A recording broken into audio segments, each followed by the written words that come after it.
Assalamualaikum warahmatullahi wabarakatuh.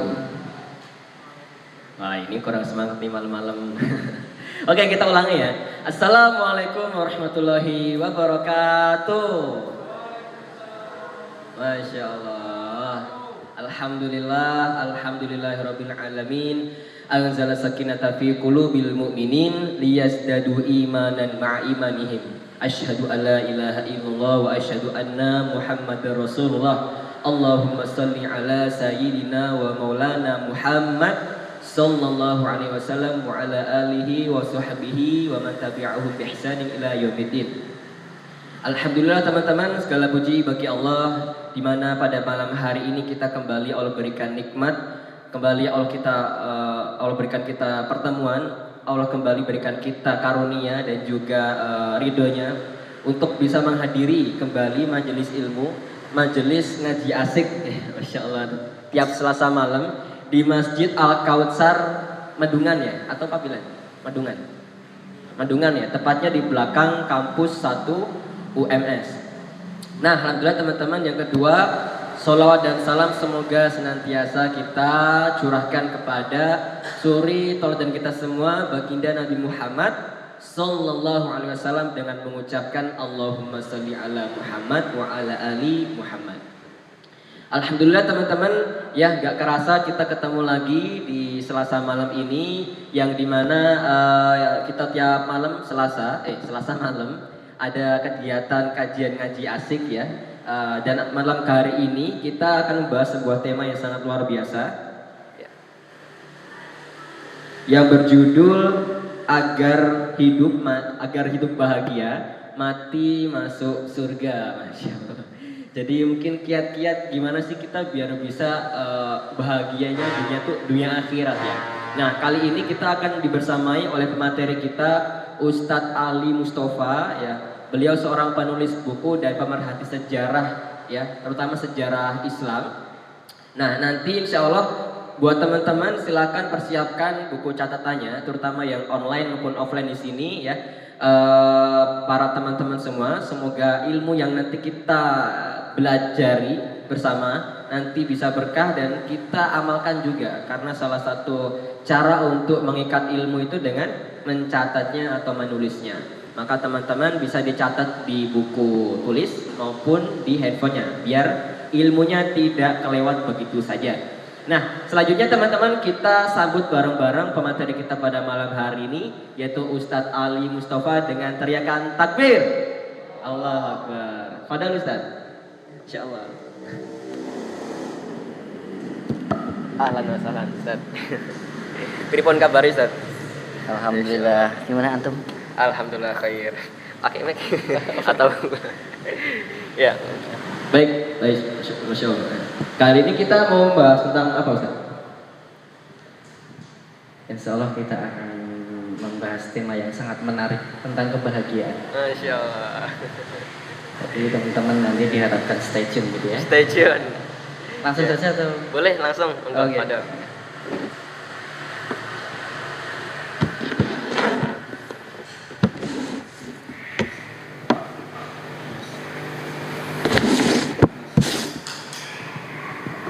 Oh ini.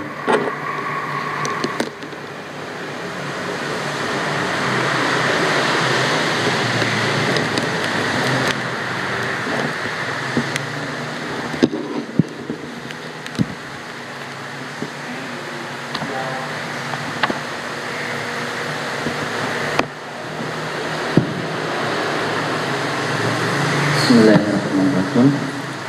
Assalamualaikum warahmatullahi wabarakatuh. Alhamdulillahirabbil alamin. Hamdan katsiran tayyiban mubarakan fihi ala kulli hal. Alladzi qad awjada min nurihi nuran fihi amal huda. Wassalatu wassalamu ala Rasulillah wa ala alihi wa sahbihi wa man walah. Asyhadu an la ilaha illallah wahdahu la syarika lah wa asyhadu anna Muhammadan abduhu wa rasuluh la nabiyya wa rasulah ba'd. Ikhwati fillah rahimakumullah. Alhamdulillah. Pertama-tama marilah kita panjatkan puji syukur kehadirat Allah Subhanahu wa taala yang telah mencurah limpahkan kepada kita semuanya berbagai kenikmatan, yang diantaranya alhamdulillah pada kesempatan malam hari ini kita dimudahkan oleh Allah untuk berkumpul di tempat terbaik ya, di rumah-rumah Allah, kemudian juga di dalam kesempatan yang istimewa insyaallah, yakni dalam majelis ilmu, sebagaimana sabda Rasulullah sallallahu alaihi wasallam, wa majtama'a qaumun fi baitin fi buyutillah yatluna kitaballah wa yatadarasuna bainahum illa nazalat alaihimus sakinah wa ghasyiyatuhumur rahmah wa hafathumul malaikah wa dzakarallahu fi man indah. Jadi dalam sebuah majelis disebutkan dalam hadis Nabiullah tadi, wa majtama'a qaumun, tidaklah suatu kaum yang berkumpul fi baitin, di sebuah rumah, fi buyutillah, di rumah-rumah Allah, yatluna kitaballah, mereka membaca kitabullah, wa yatadarusuna bainahum, dan mereka saling mengajarkan di antara mereka. Maka apa hikmahnya? Illa nazalat alaihimus sakinah, masya Allah, kecuali akan diturunkan kepada mereka sakinah. Sakinah itu apa? Ketenangan hati gitu ya. Misalnya kalau tak di sini ada Iwan gitu kan, naksir sama si dia, sudah wayai misalnya udah mendekati hari H untuk menemui orang tuanya, tapi kemudian secara tiba-tiba ditikung sama temennya, sakitnya luar biasa. Tapi insya Allah ketika kita mau untuk menghadiri majelis ilmu seperti ini, insya Allah bisa menjadi penghibur hati kita, menjadi sakinah kembali. Atau mungkin misalnya kalau punya hutang gitu ya, mungkin hutangnya lupa sementara. Tapi juga nanti jangan lupa terus loh ya. Yang namanya hutang wajib untuk dibayar gitu ya. Nah, akan diturunkan sakinah. Jadi biasanya kalau kita ke majelis ilmu yang mempelajari ilmu-ilmu agama itu beratnya di awal. Betul betul. Jadi ketika kita itu mau datang, misalnya nih ya, ngaji asik, mengadakan kajian rutin malam Rabu, masya Allah, di Masjid Al-Kautsar, kawasan UMS gitu. Tapi kemudian ada rintik-rintik hujan, wah, timbul rasa males. Kemudian ada sedikit godaan-godaan yang mungkin menghampiri, yang sebelumnya itu semangat tapi ada bisikan-bisikan, entah itu minal jin natiwan nas, dari golongan jin maupun manusia, jadi males semangate. Betul. Biasanya gitu. Tapi insya Allah kalau kita sudah sampai di majelis ilmu, maka kita akan tenang gitu ya. Ayem basa Jawa niki. Wa ghasyiyatuhumur rahmah, dan akan diberikan rahmat oleh Allah. Wa khafathumul malaikah, dan mereka akan dikelilingi oleh para malaikat. Wa dzakarallahu fi man indah, dan Allah menyebut nama-nama mereka di kalangan makhluk-makhluk yang mulia di sisinya. Masya Allah, seneng gak misalnya kalau kita itu, nama kita itu dibangga-banggakan oleh Allah di depan di depan makhluk-makhluk yang mulia di sisi Allah. Seneng gak kira-kira? Seneng. Misalnya Mas Khalifah disebut nama oleh Allah, kemudian Mas Agus, Mas Ustadz Agus, kemudian Mas Novan, Mas Tiawan dan seterusnya itu disebut oleh Allah di depan makhluk-makhluk yang mulia. Masya Allah, sebuah anugerah yang luar biasa. Nah, kemudian di antara fadilah keutamaan majelis ilmu yang lainnya adalah di dalam hadis yang lain Rasulullah SAW bersabda, man salaka tariqan yaltamisu fihi ilman sahalallahu lahu tariqan ilal jannah. Masya Allah. Barang siapa yang menempuh jalan untuk menuntut ilmu, maka akan dimudahkan masuk surga. Kira-kira teman-teman ngaji asik di sini seneng nggak kalau kita itu dimudahkan oleh Allah masuk surga? Seneng nggak kira-kira? Seneng. Pilih gampang masuk surga apa pilih susah masuk surga? Gampang. Nah, di antara tips dari Rasulullah adalah kita seneng, cinta, tresno, rajin dalam menghadiri majelis ilmu. Boleh jadi mungkin di sini teman-teman gitu kan, ada yang sering galau, apa itu bahasanya, gabut ya. Boleh jadi juga karena kurang piknik. Piknik kemana? Ini di antara fadilah majelis ilmu yang lainnya. Piknik ke taman surga. Oh, Masya Allah. Kata Rasul, idza marartum biriyadil jannah farta'u. Jika kalian bertemu dengan taman-taman surga, maka mampirlah, berhentilah. Kemudian para sahabat tanya ini kepada Rasulullah, wa ma riyadul jannah? Apa itu riyadul jannah? Apa itu taman surga ya Rasulullah? Jawab Rasulullah, hilakut dzikri. Rasulullah, apa itu? Majelis zikir, majelis ilmu, dijelaskan oleh para ulama. Masya Allah. Itulah diantara fadilah-fadilah kita mau untuk menghadiri majelis ilmu. Masya Allah. Kemudian ikhwati fillah rahimakumullah, tentunya kenikmatan-kenikmatan yang lainnya yang telah diberikan oleh Allah kepada kita selain kita dimudahkan di dalam bermajelis ilmu ini sungguh sangat banyak sekali gitu kan. Apabila kita kemudian hitung-hitung atau kita ukur, niscaya kita tidak akan mampu untuk menghitungnya.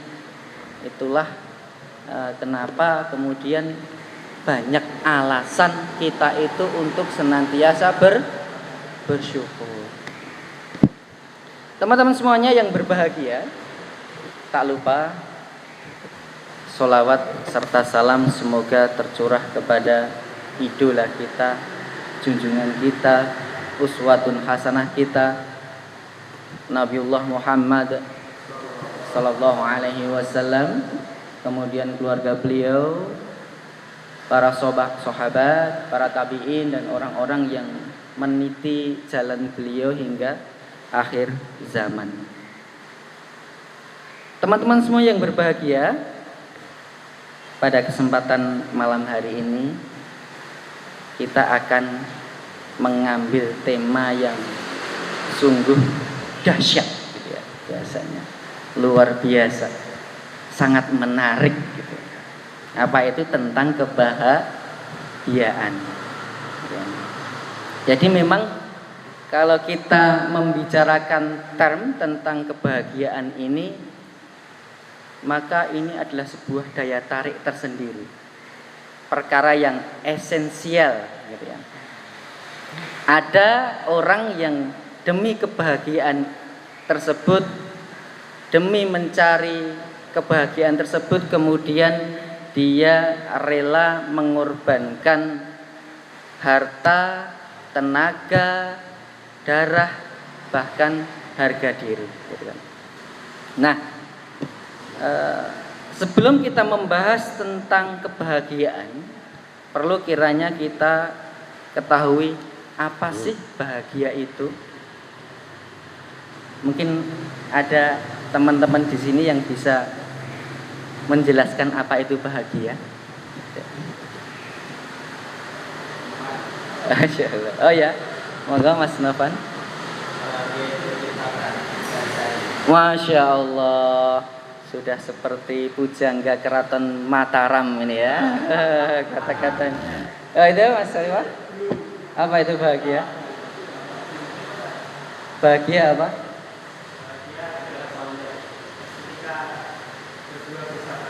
Masya Allah, ketika berdua bersamanya. Kemudian ada yang lain mau menjawab?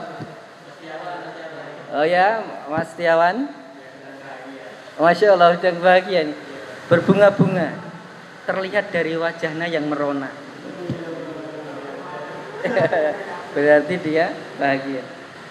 Oke, jadi tema tentang kebahagiaan ini sudah sejak lama dibahas, dirumuskan, diteliti oleh para ilmuwan, para filsuf, juga termasuk para ulama gitu.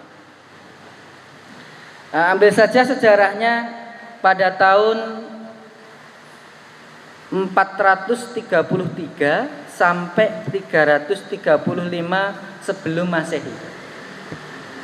Ya, itu ada seseorang yang bernama Kirene di masa Aristipos itu mendefinisikan bahagia itu adalah bahagia yang bersifat jasmani. Ketika kita itu mampu terpenuhi kebutuhan jasmani kita, kebutuhan lahiriah kita, maka itu disebut dengan bahagia. Kemudian disebut dengan hedoni. Saat ini masyhur dengan istilah hedonisme. Jadi jangan heran ketika orang-orang yang menggunakan mazhab kebahagiaan hedonisme ini, mereka hidupnya itu rela mengorbankan apapun untuk mencari tujuan utama di dalam hidupnya. Apa itu? Kebahagiaan.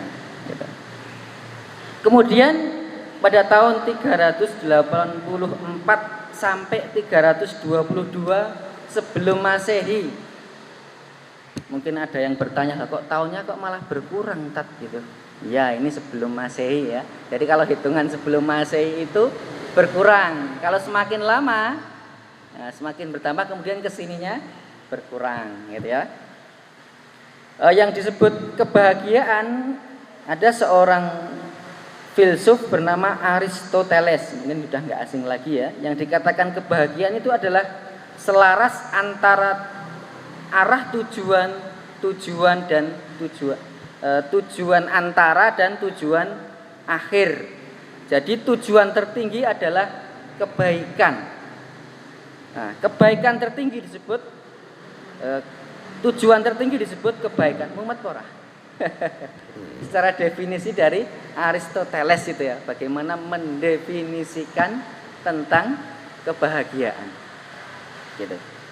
Kemudian ada juga ini pada tahun 2000-an yang bernama Adrian White. Adrian White itu adalah seorang akademisi dari Universitas di Leicester, Inggris. Jadi kalau sebelumnya itu mendefinisikan kebahagiaan itu hitungannya personal, gitu ya.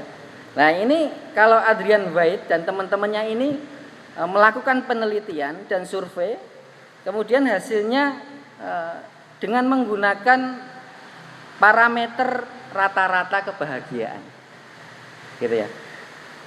Tolak ukurnya adalah di mana ketika kesehatan, pendidikan, dan kemakmuran di sebuah negara itu terpenuhi, maka itu disebut bahagia. Jadi rata-rata, entah itu misalnya yang bahagia itu adalah para bos-bosnya saja, para kapitalis kalau bahasa kampusnya gitu kan, para pemilik modal, tapi kemudian rakyat biasanya itu atau rakyat yang menengah ke bawah itu mereka dalam kondisi sengsara, tidak terpenuhinya kebutuhan-kebutuhan, maka itu disebut sebagai bahagia karena menggunakan parameter apa? Rata. Lalu muncullah apabila kita lihat di beberapa laman media itu, negara yang paling bahagia di dunia adalah Denmark, ya kan? Australia itu menduduki peringkat ke-26, Malaysia itu 27, sementara Indonesia itu peringkat 81. Jadi Indonesia itu tergolong kurang bahagia kalau menurut penelitian dari Adrian White di Universitas Leicester di Inggris ini. Tak kalah dengan Adrian White, para akademisi di salah satu kota di Amerika Serikat juga melakukan penelitian di mana kemudian merilis hasil bahwa negara yang paling bahagia di dunia itu adalah Finlandia. Nah, kemudian disusul dengan Jerman, kemudian Inggris dan seterusnya gitu. Indonesia ini masuk peringkat 86 pada tahun 2012. Tapi kemudian mengeluarkan rilis lagi pada tahun 2019, Indonesia turun peringkat menjadi peringkat 91 dunia. Dari sisi kebahagiaannya. Nah, ini yang perlu kita garis bawahi dari semua parameter dan definisi kebahagiaan yang telah dirumuskan oleh para pakar dari dunia barat ini. Hanya sebatas kebahagiaan yang bersifat duniawi. Padahal kalau kita ketahui bahwa duniawi, kebahagiaan itu kan ada dua. Yang pertama kebahagiaan duniawi, kemudian yang kedua kebahagiaan apa? Ukhrawi. Nah, padahal sebagaimana kita ketahui bahwa kebahagiaan duniawi itu memiliki karakter yakni sementara, gitu kan? Fana, sesaat dan tidak sempurna. Saya ambilkan contoh. Kalau parameternya adalah kebahagiaan lahiriah, kebahagiaan jasmani. Saya ambilkan contoh kemarin kisah nyata belum lama, ada seorang ikhwan.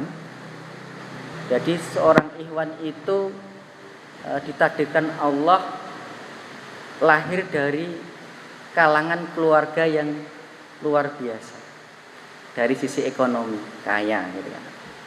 Kemudian beliau itu lahir, dewasa, sekolah lancar-lancar saja, kemudian lulus kuliahnya juga lancar-lancar saja. Jadi dinamika hidupnya itu tidak ada, tidak pernah mengalami era susah, tidak mengalami kesulitan yang berarti seperti itu. Kemudian dia merasakan hidupnya itu biasa-biasa saja. Segala keinginan atau parameter kebahagiaan duniawi dia dapetin. Tapi apa dia bilang kepada saya? Saya itu kok sepertinya merasa hidup itu jenuh ya. Jenuh gitu ya. Kalau saya piknik itu paling lihat pasir, ya, lihat air. Kalau ke pantai, kalau ke gunung itu juga lihat batu, lihat pepohonan, itu cuma gitu-gitu saja itu tadi. Terus saya menjawabnya, nah seperti itulah sifat atau karakter dari kebahagiaan dunia. Contoh lain misalnya, bahwa kebahagiaan dunia itu sebenarnya semu, sementara, kemudian tidak sempurna.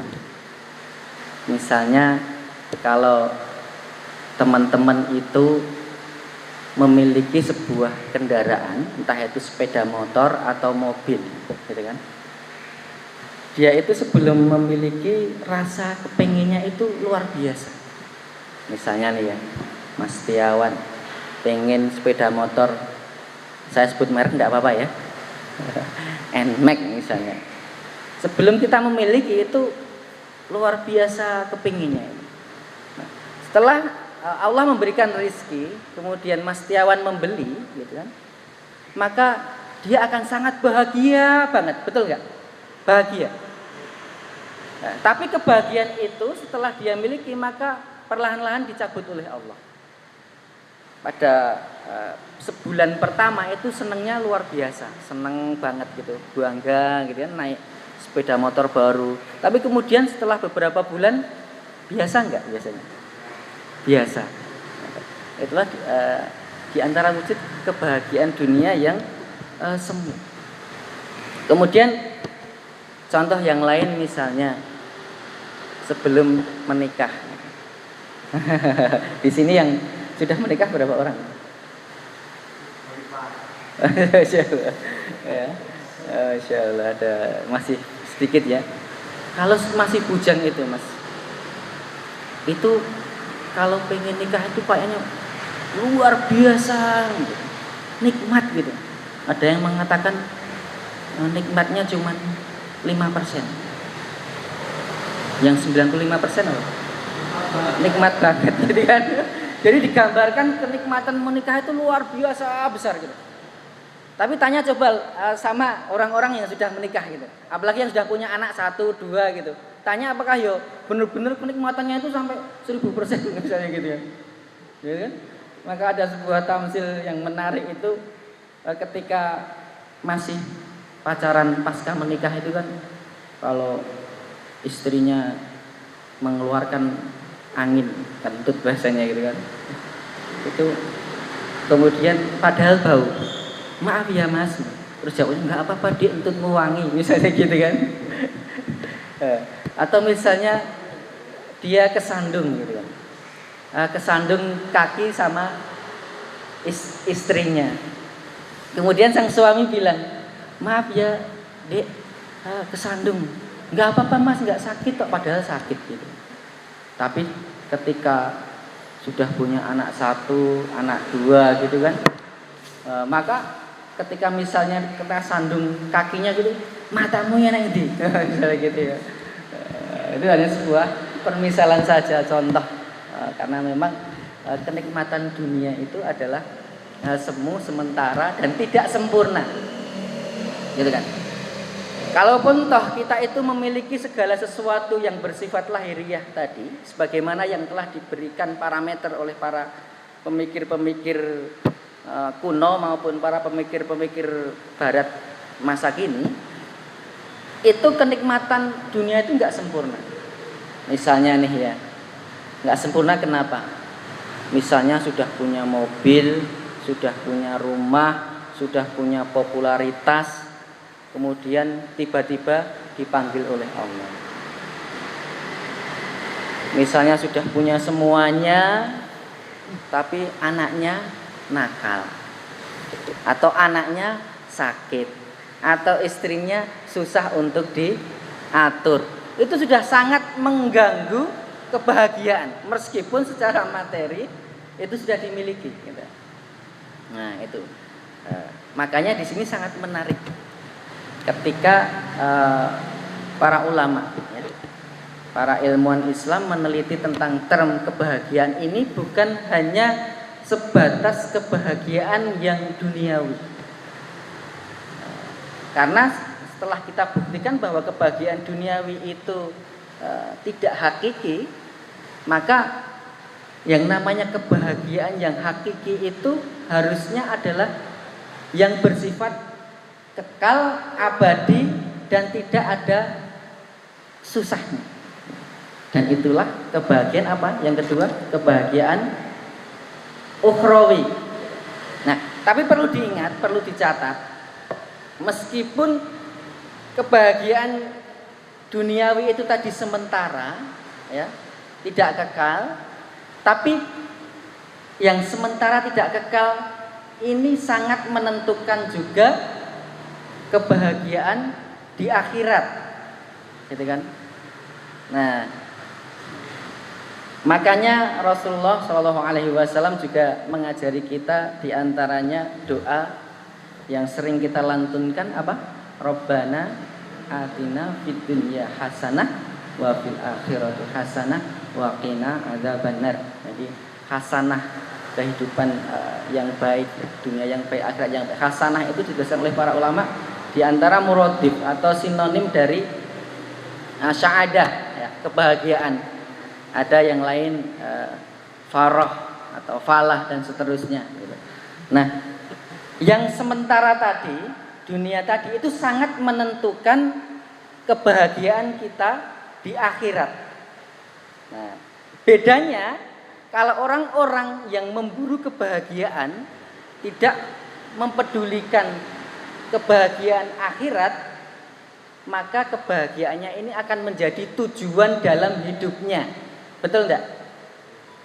Meskipun dengan menghalalkan segala cara. Bedanya itu tujuan. Kalau orang-orang yang beriman, kebahagiaan itu bukanlah tujuan tetapi hikmah.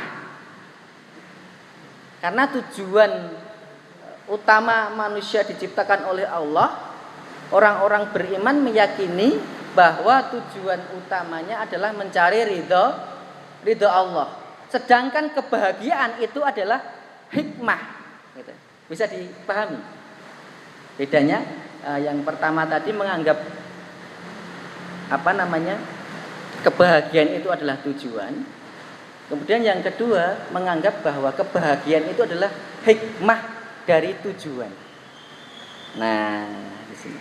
Nah, di antara kiat untuk mendapatkan kebahagiaan, baik kebahagiaan yang bersifat sementara dan juga kebahagiaan yang kekal, kebahagiaan ukhrawi dan duniawi dan ukhrawi, itu dijelaskan oleh Imam Al-Ghazali rahimahullahu ta'ala di dalam kitab beliau yang mengupas tuntas tentang kebahagiaan, Kimya'us Sa'adah. Yang pertama apa kiatnya dari Imam Al-Ghazali? Yang pertama adalah ma'rifatullah. Apa? Ma'rifatullah. Mengenal Allah. Jadi ketika kita itu ingin memperoleh kebahagiaan dunia maupun akhirat, maka yang pertama jalannya adalah ma'rifatullah. Mengenal Allah. Gitu. Kemudian yang kedua adalah ma'rifatun nafs. Mengenal diri sendiri. Dijelaskan oleh Imam Al-Ghazali bahwa mengenal Allah itu juga bisa dengan mengenal diri sendiri, gitu kan? Disebutkan dalam Kimya'us Sa'adah, Imam Al-Ghazali ini penting untuk kita bertanya kepada diri kita sendiri, gitu kan? Tentang pertanyaan-pertanyaan seperti ini. Ayu syai'in anta wa min aina ji'ta ila hadzal makan wa li ayyi khuliqta wa li ayyi syai'in sa'adatuka wa bi ayyi syaqauka. Nah, jadi kamu itu apa? Kemudian dan dari mana datangnya kamu dan akan kemana kamu pergi bertempat, gitu. Kemudian dan dengan apa kamu diciptakan, lalu dan dengan apa kamu itu memperoleh kebahagiaan, dan dengan apa kamu itu memperoleh kesengsaraan. Penting kita mengenali diri kita sendiri. Imam Syekh Taqiyuddin An-Nabhani di dalam Nizamul Islam juga hampir sama sebagaimana yang dijelaskan oleh Imam Al-Ghazali untuk mengenali diri kita sendiri. Yang pertama itu dari mana, ya, untuk apa, dan mau kemana. Ada orang-orang disebutkan di sini yang enggak percaya adanya Tuhan Allah. Kemudian dibantah oleh Imam Al-Ghazali, orang-orang yang dungu yang mengatakan bahwa Allah itu enggak ada. Coba tanyakan ketika mereka itu membaca tulisan yang sangat bagus, apa mungkin kemudian tulisan itu ada dengan dirinya sendiri tanpa ada yang menulis? Menarik. Kemudian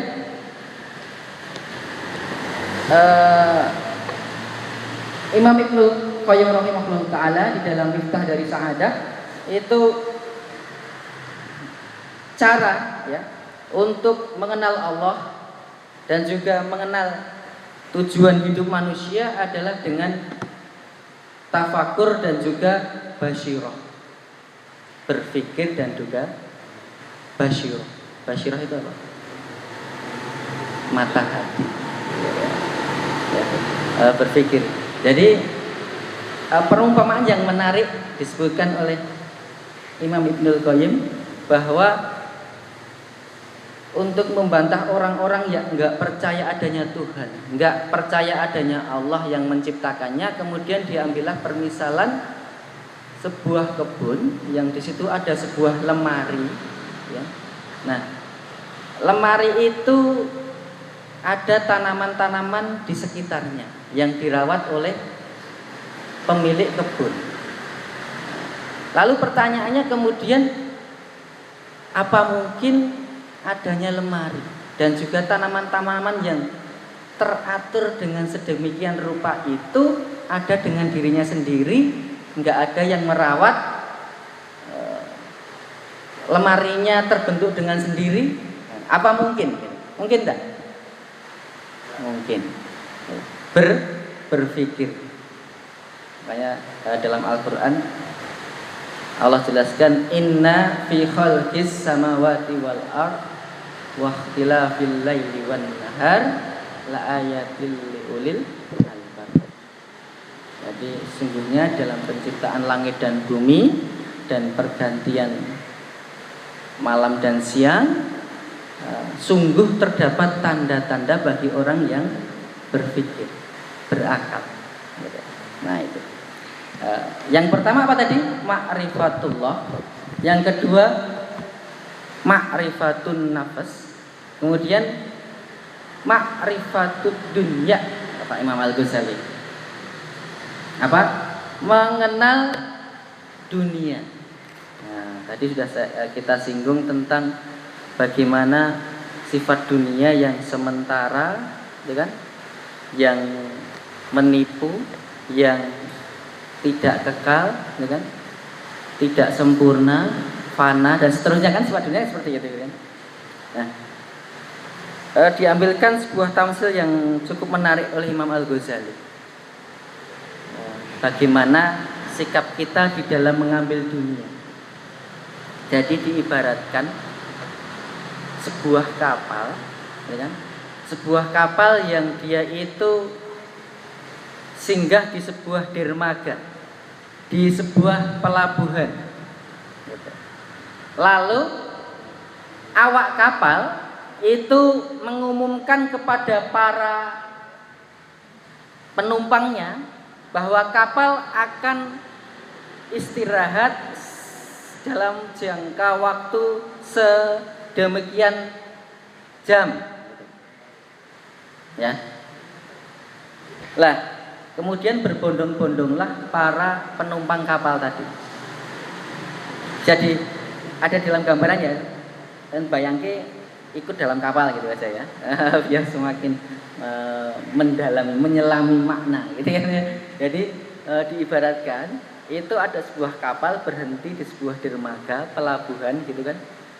Nah, lalu awak kapal ini mengumumkan bahwa kapal akan beristirahat sebentar, kemudian penumpang kapal dipersilahkan untuk menikmati keindahan alam di sekitar pelabuhan. Nah, kemudian setelah tempo waktu istirahatnya selesai, maka orang yang bijak itu dia akan segera menuju ke kapal. Betul enggak?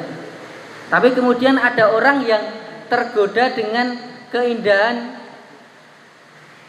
pemandangan di sekitar pelabuhan. Kemudian dia menikmati, dia sampai lupa waktu, lalu dia balik ke kapal ternyata menempati posisi yang kurang enak.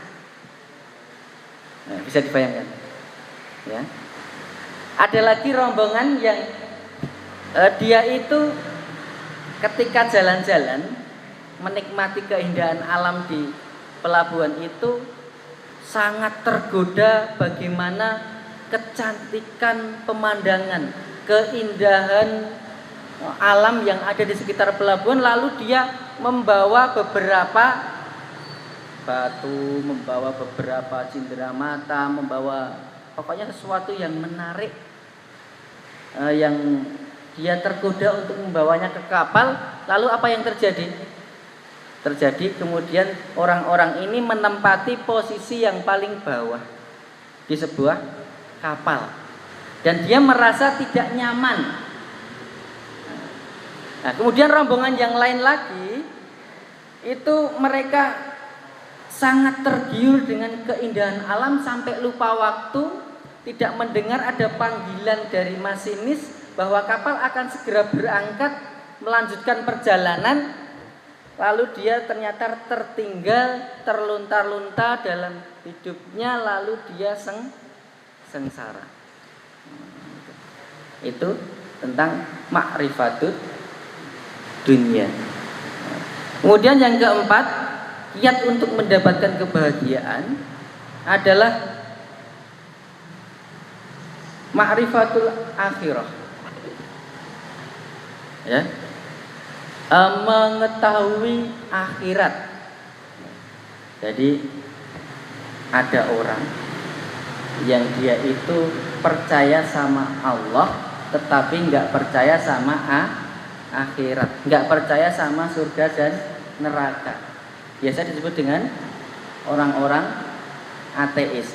Ada juga orang-orang yang percaya sama Allah, kemudian percaya sama akhirat, percaya sama surga neraka, tapi dia kemudian mengatakan bahwa Allah itu nggak perlu disembah karena Allah itu tidak perlu dengan sembahan kita. Nah, ini disebutkan oleh Imam Al-Ghazali bahwa mereka juga termasuk orang-orang yang dungu. Kalau menurut guru-guru kita diibaratkan akhirat itu seperti apa, Mas Nova? Garis yang tidak terputus. Betul. Garis yang terputus. Kemudian dunia itu apa? Sebuah titik. Pernah dengar gitu?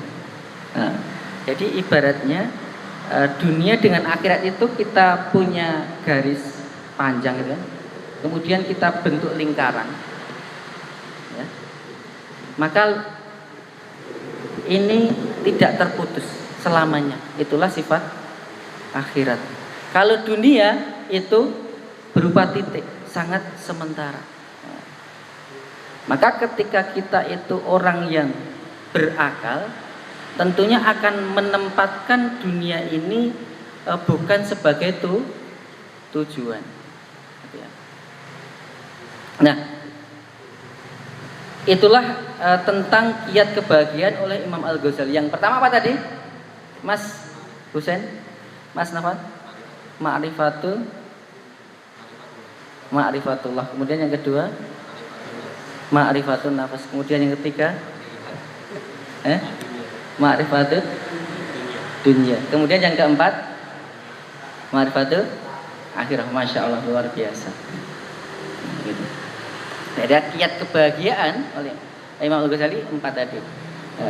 Kemudian kenapa kok kita itu harus bahagia? Pertanyaannya. Nah, yang pertama, karena Allah itu juga memerintahkan kita untuk bahagia. Sebagaimana firman Allah di dalam surat Al-Ahqaf ayat yang ke-13. A'udzubillahi minasyaitonirrajim. Innal ladzina qalu rabbunallahu tsumastaqamu fala khaufun 'alaihim wala hum yahzanun. Innal ladzina qalu rabbunallah, sesungguhnya orang-orang qalu yang berkata rabbunallah, Rabb kami adalah Allah, tsumastaqamu, kemudian beristiqomah, fala khaufun 'alaihim, maka tidak ada perasaan takut, khawatir pada diri mereka, walahum yahzanun, dan tidak ada perasaan sedih kepada diri mereka. Kemudian ayat yang lain dalam surat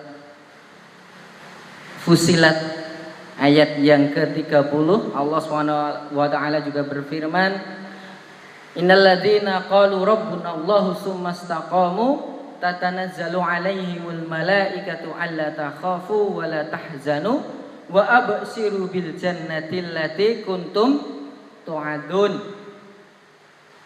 Kata Allah, innal ladzina qalu rabbunallah, sungguhnya orang-orang qalu yang berkata rabbunallah, Rabb kami Allah, tsumastaqamu, kemudian beristiqomah, tatanazzalu 'alaihimul malaikah, akan turun kepada mereka para malaikat, alla takhafu, seraya berkata, janganlah kamu takut, wala tahzanu, janganlah kamu bersedih hati, wa absiru bil jannatil lati, dan berilah kabar gembira dengan surga, kuntum tu'adun, yang telah dijanjikan untuk kalian. Masya Allah. Jadi ketika kita itu orang-orang yang beriman, beramal soleh, istiqomah, gitu kan, maka kita itu punya banyak alasan untuk apa? Bahagia.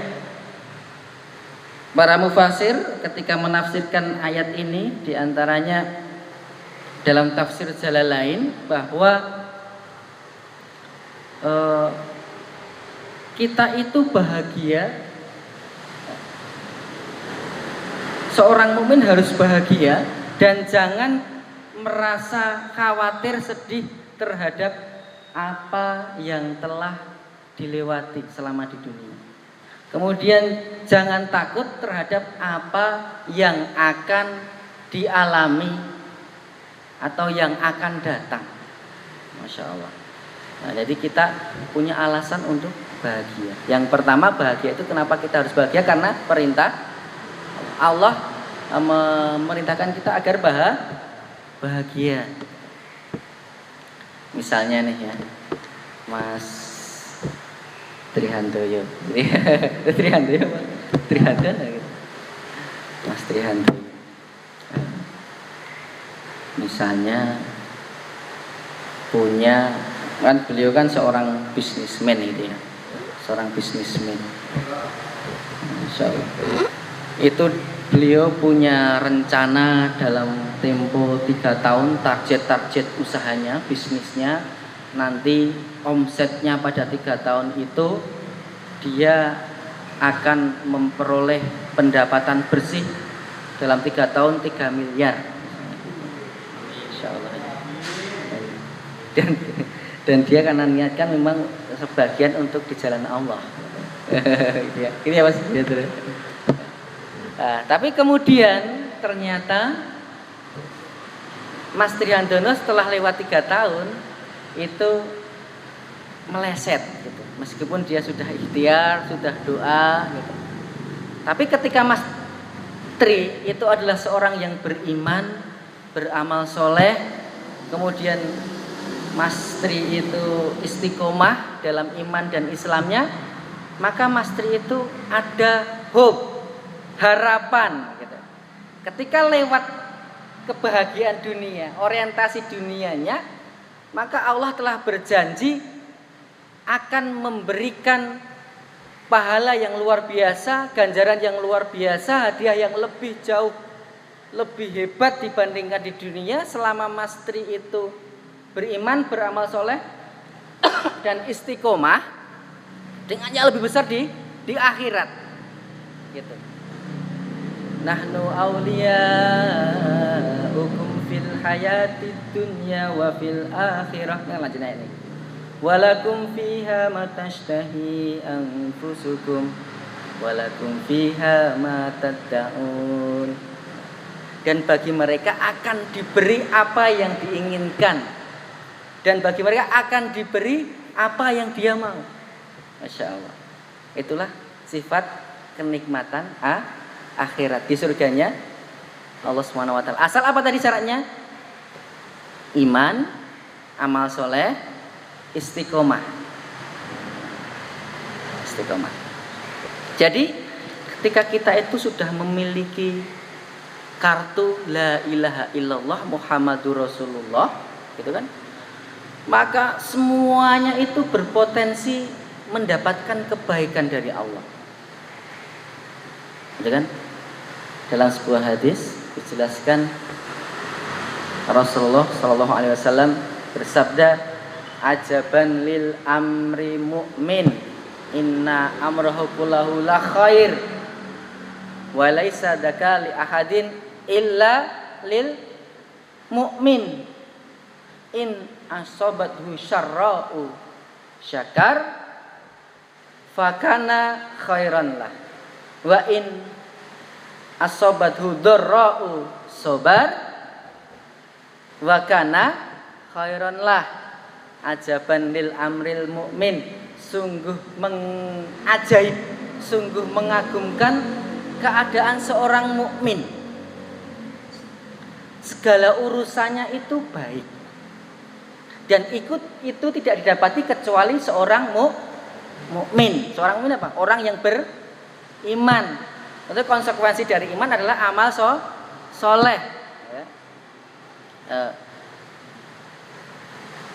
In asobathu sarra'u syakar, ketika dia mendapatkan nikmat dia bersyukur maka dia baik.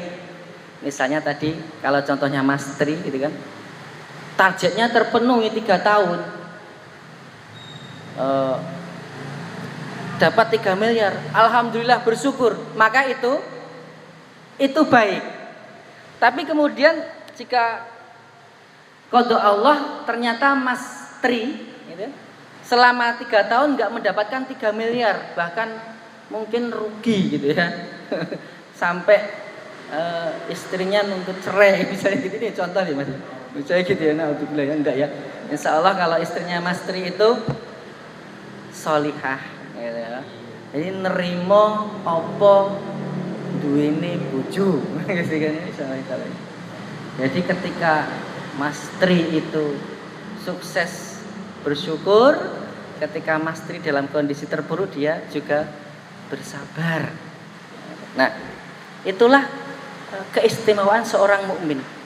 Walaisa daka li ahadin illa lil mukmin, dan itu tidak didapati kecuali seorang mukmin. Jadi apapun ya, apapun kondisinya itu adalah kebaikan. Masya Allah. Misalnya lagi tak ambilkan contoh. Masih berapa menit Mas? Ini baru mukadimah loh ya. Gitu ya. Misalnya Mas Novan gitu ya. Mas Novan lagi, kalau masa-masa usia Mas Novan itu biasanya suka tema-tema merah jambu. Mas Novan tertarik sama idaman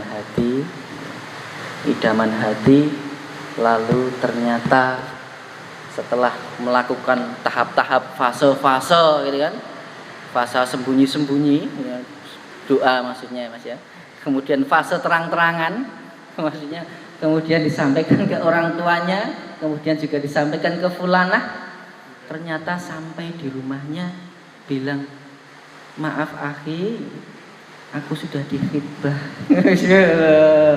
Yang hitbah siapa?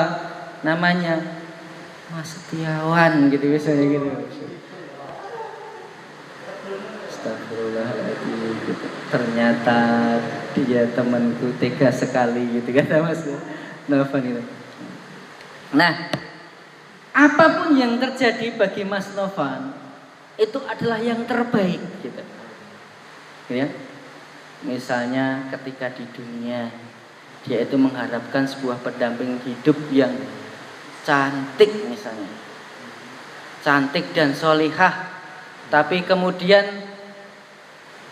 Allah menentukan bahwa Mas Novan itu ternyata hanya mendapatkan awat yang biasa-biasa saja secara tampang, tapi juga solihah. Ya, dari sisi kecantikannya masih sedikit di bawah istrinya Mas Setiawan, mungkin gitu ya.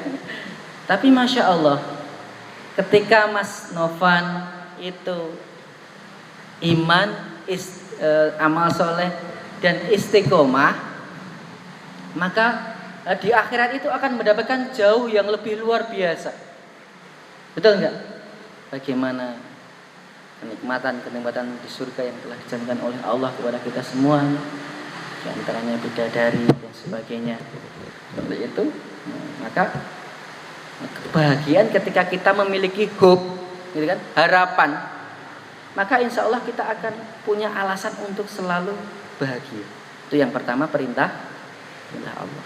Kemudian kenapa kita harus bahagia? Yang kedua, karena Rasulullah juga mengisyaratkan agar kita bahagia.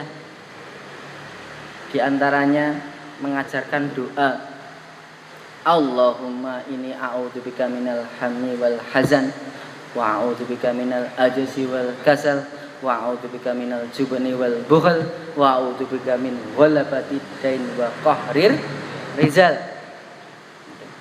Kemudian yang ketiga, kenapa kita harus bahagia? Karena kalau kita itu sedih, itu setan seneng banget. Sebagaimana menurut Imam Ibnul Qayyim di dalam Raudhatul Muhibbin itu mengatakan bahwa setan itu tidak ada yang lebih disukai setan ketimbang kesedihan seorang hamba. Kenapa? Kalau seorang hamba itu sedih secara berlarut-larut gitu kan, maka dia implikasinya, dampaknya itu akan bisa membuat dia males ibadah. Betul nggak? Yang sedih itu dituruti terus, males nggak ibadah. Kemudian kalau seorang hamba itu sedihnya itu berlarut-larut, maka dia juga akan males dakwah. Betul nggak? Misalnya ada undangan dari founder ngaji asik Mas Ustadz Agus gitu. Nanti malam kita kumpul di Wedangan, ngopi sama membuat konten sama koordinasi. Tapi kemudian ketika kita sedih gitu, meratapi kesedihan, kira-kira kita semangat nggak menghadiri undangannya? Males nggak? Ayo Mas Husain, males nggak? Males ya. Ini perasaannya lagi galau itu males nggak? Males ya. Yang lain males nggak? Males juga. Nah makanya salah satu ya yang paling disenangi setan adalah ketika kita terus dalam keadaan sedih. Nah, kemudian yang keempat, kenapa kita harus bahagia? Karena kita adalah seorang mukmin, yang dimana seorang mukmin itu punya alasan yang utama, punya alasan yang jelas untuk kita bahagia. Innal ladzina qalu rabbunallahu tsumma istaqamu fala khaufun 'alaihim wa lahum yahzanun. Kemudian di dalam Quran surat Yunus ayat yang ke-58, Allah Subhanahu wa taala berfirman, "Qul bi fadlillahi wa bi rahmatihi fabidzalika falyafrahu huwa khairum mimma yajma'un." Kata Allah, "Qul bi fadlillah." Katakanlah wahai Muhammad, bi fadlillah, dengan rahmatnya. Ini kalau dalam tafsir Jalalain, rahmatnya itu adalah Islam. Ya. Katakanlah dengan bi fadlillah, dengan Islam.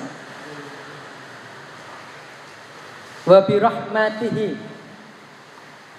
dan dengan rahmatnya, ya. Maaf, bi fadlillah, dengan karunia Allah, wa bi rahmatihi, dan rahmatnya. Ya. Jadi fadlillah ini menurut dalam tafsir Jalalain adalah Islam. Kemudian rahmatihi Al-Qur'an. Fabidzalika falyafrahu, hendaklah dengan itu ya, dengan karunia dan rahmatnya, falyafrahu, maka hendaklah bergembira. Khairum mimma yajma'un, wa khairum mimma yajma'un, itu lebih baik dari apa yang mereka kumpulkan. Jadi alasan ketika kita itu harus berbahagia karena kita punya alasan untuk bahagia. Kenapa? Karena kita sudah memeluk Islam, beriman. Kemudian kita juga sudah meyakini Al-Quran. Nah, maka itu kita punya alasan untuk apa? Bahagia. Oke, kata panitia masih 5 menit gitu kan. Kemudian yang selanjutnya adalah indikator kebahagiaan. Nah, ini saya singkat saja. Indikator kebahagiaan itu apa saja? Dijelaskan oleh Ibnu Abbas bahwa yang pertama adalah qalbun syakirun, hati yang selalu bersyukur. Kemudian yang kedua apa? Al-aswajus sholihah, pasangan hidup yang sholihah, yang baik. Kemudian yang ketiga al-auladun abror, apa? Anak yang soleh. Kemudian yang keempat al-bi'atus sholihah, lingkungan yang soleh. Kemudian al-malul halal, harta yang halal. Kemudian yang ketujuh adalah umur yang barokah. Nah, itu adalah indikator-indikator kebahagiaan. Saya ambilkan contoh satu. Ini penting sekali ya. Penting sekali diantaranya. Ya semuanya penting, tapi salah satu ini menjadi urgent. Itu adalah ketika kita memiliki al-bi'atus sholihah, lingkungan yang soleh. Yang disitu di dalamnya juga tentunya teman-teman yang soleh, yang baik gitu. Nah, dijelaskan oleh para ulama kalau sahabat atau teman dalam bahasa Indonesia itu, kalau dalam bahasa Arab ada jenjangnya. Yang pertama khalil. Yang pertama sodik. Sodik itu misalnya kita punya teman, gitu kan? Punya teman hanya sekedar tahu nama atau mungkin nggak tahu namanya. Misalnya kadang ketemu di sebuah kesempatan itu, oh iya masih kain, oh iya kain, oh iya kelingan wajah gitu kan. Tapi dia jarang bersama-sama. Itu adalah sodik. Kemudian kalau sohib itu adalah dia yang sering bersama-sama kita dalam kebaikan minimal 2 tahun. Dijelaskan oleh para ulama. Sholat bareng, ngaji bareng, panitiai kajian bareng, dakwah bareng dan seterusnya minimal 2 tahun. Ada yang lebih tinggi lagi sebenarnya, khalil. Tapi beberapa ulama mengatakan kalau khalil itu hanya pantas diberikan kepada julukan ini kepada Nabi Ibrahim, Khalilullah, dan juga Nabiullah Muhammad SAW, Khalilullah. Nah, kenapa kita itu penting memiliki al-bi'atus sholihah? Di antara adalah teman-teman yang soleh. Yang pertama, ketika kita futur, ya, kita futur selama di dunia ini, menjalani kehidupan ini kan kadangkala kita mengalami fluktuasi hati, bahasanya Vicky Prasetyo kan, futur gitu. Maka akan ada teman yang menarik. Ibaratnya kalau kita itu mau jatuh ke jurang, ada yang berusaha menyemangati, menariknya, mendorongnya untuk kembali ke jalan Allah. Dan bagi orang yang mau ke jurang, maka jangan putus asa, balik lagi. Itu fadilah di dunia. Fadilah di akhirat, kalau kita punya sohib yang soleh, itu diantara juga akan memberikan syafaat insya Allah dengan izin Allah, gitu kan? Dijelaskan oleh para ulama itu, dikisahkan ketika ada seseorang yang dientaskan dari neraka, ya, dientaskan dari neraka, kemudian ada seorang penduduk neraka yang berkata, siapa itu? Kenapa dia bisa keluar dari neraka? Apakah dia punya keluarga seorang mujahid? Lalu penduduk yang lain mengatakan, bukan, itu karena syafaat sohibnya, sahabatnya. Jadi pentingnya kita punya lingkungan albiatu atau jamaah atau teman-teman dan seterusnya yang mendukung dalam keimanan kita. Makanya ketika kita memiliki teman yang soleh, lingkungan yang soleh, itu kita harus jaga erat-erat, gitu ya. Itu. Nah, closing statement tadi, iman, amal soleh, istiqomah. Istiqomah dalam sebuah hadis Rasulullah SAW. 5 menit lagi ya. An Abi Amrin wa qila Abi Amrah Sufyan bin Abdullah radhiyallahu an qala qultu ya Rasulullah qul li fil islami qawlan la as'alu anhu ahadan ghairak qala qul amantu billahi tsumma istaqim, rawahul Muslim. Jadi dalam sebuah hadis riwayat Imam Muslim itu ada seorang sahabat yang bertanya kepada Rasulullah SAW. Namanya adalah Sufyan. Sahabat Sufyan radhiyallahu an, Sufyan bin Abdullah radhiyallahu an, ini berkata, "Qultu ya Rasulullah, aku berkata ya Rasulullah, qul li fil Islam." Katakan kepadaku tentang Islam, qaulan, sebuah perkataan, la as'alu anhu, yang dimana pertanyaan ini tidak akan aku tanyakan ahadan kepada seseorang ghairaka, selain engkau. Qala qul amantu billahi tsumastaqim. Kemudian katakan aku beriman kepada Allah, tsumastaqim, kemudian beristiqomahlah. Nah, tadi sudah kita bahas tentang keimanan. Lalu istiqomah itu seperti apa?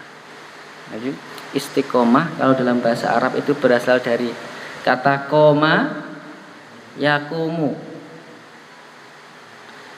Kalau dalam kaidah bahasa Arab, kullama zadal mabna zadal makna. Setiap bertambah bangunan mabna atau huruf, zadal makna, bertambah makna. Jadi kalau koma kemudian menjadi istiqomah, jadi tambah berapa huruf ya? Hamzah, sin, ta, qaf, ya. Ini 6 huruf. Jadi 6 huruf ya.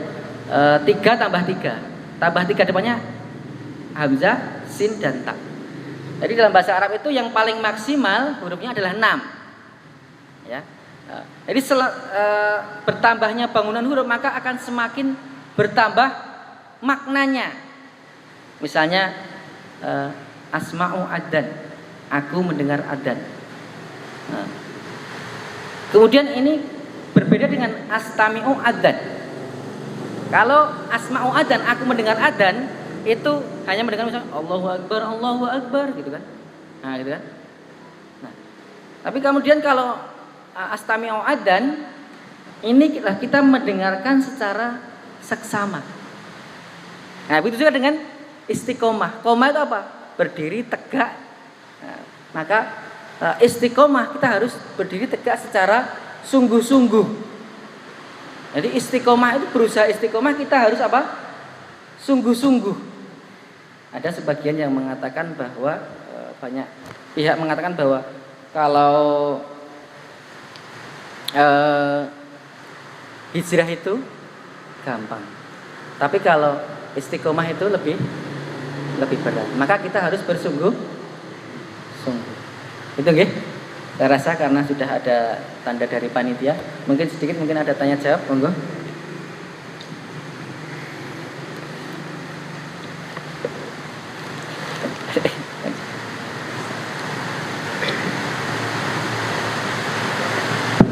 Oke, insyaallah jazakumullah khairan Ustaz Ali atas pemaparan materi yang sangat luar biasa yang menjelaskan tentang makna bahagia sebenarnya Ustaz. Bukan bahagia karena ada perempuan solihah doang.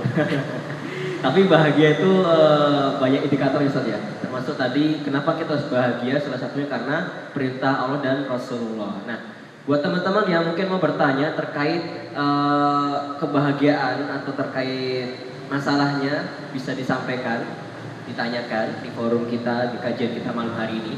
Bisa melalui Instagram maupun melalui tanya jawab langsung. Yang mau langsung silakan. Siapa? Mas Tiawan. Oke, Fadil.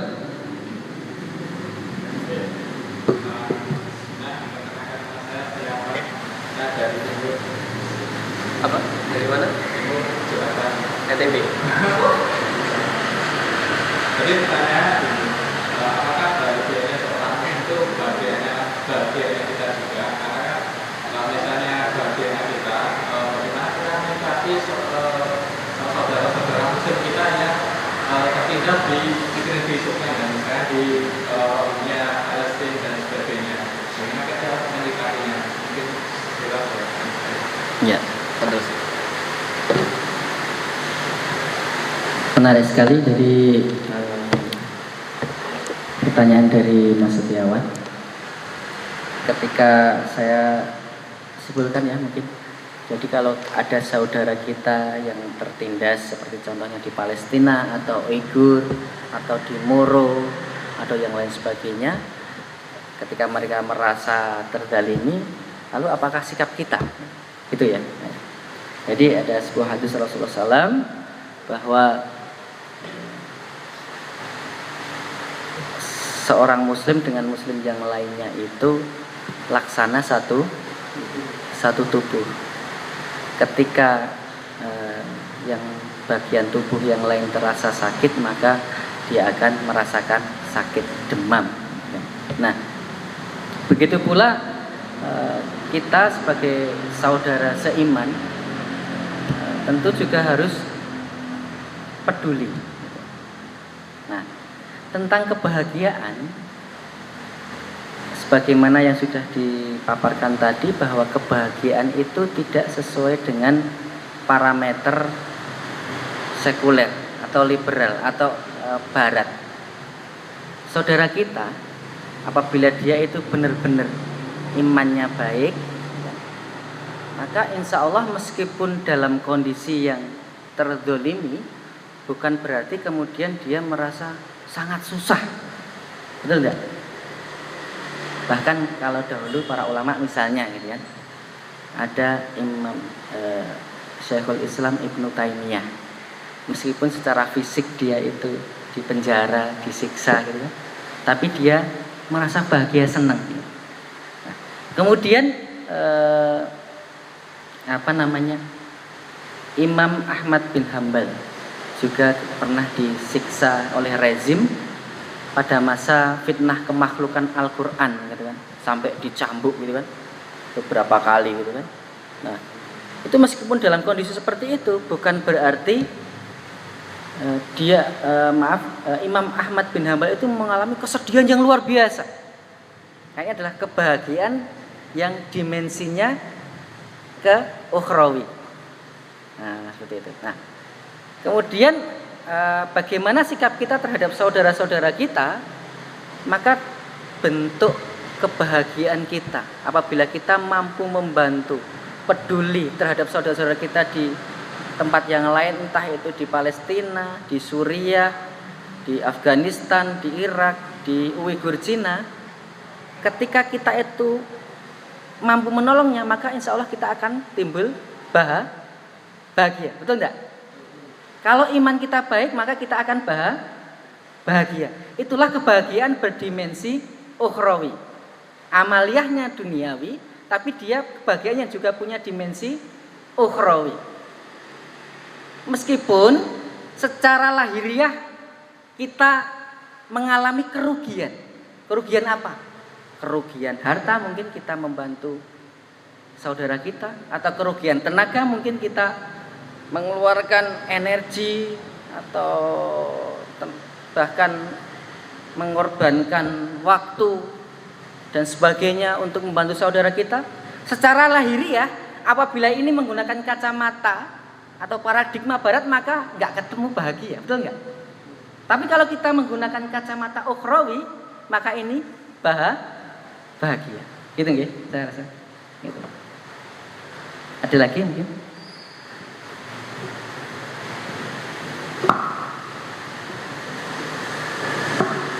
Baik, selanjutnya silakan yang mau bertanya.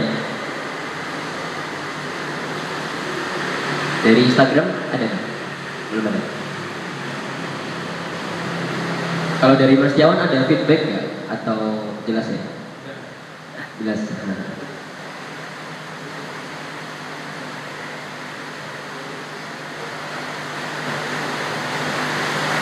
Hussein? Ada sudah, ini udah malam. Mungkin itu dulu ya untuk jawaban terakhir dari pertanyaannya. Kemudian terima kasih banyak kepada Ustadz Ali atas pemaparan materi dan juga jawaban dari pertanyaan Mas Tiawan tadi. Dan juga terima kasih banyak kepada teman-teman yang sudah meluangkan waktunya untuk hadir pada majelis ilmu pada malam hari ini. Semoga kita semua senantiasa Allah berkahi, Allah berikan kebahagiaan dunia dan akhirat, dan semoga Allah masukkan kita ke dalam golongan yang kanan, golongan orang-orang yang beruntung. Amin Allahumma amin. Kita cukupkan dengan membaca hamdalah bersama-sama.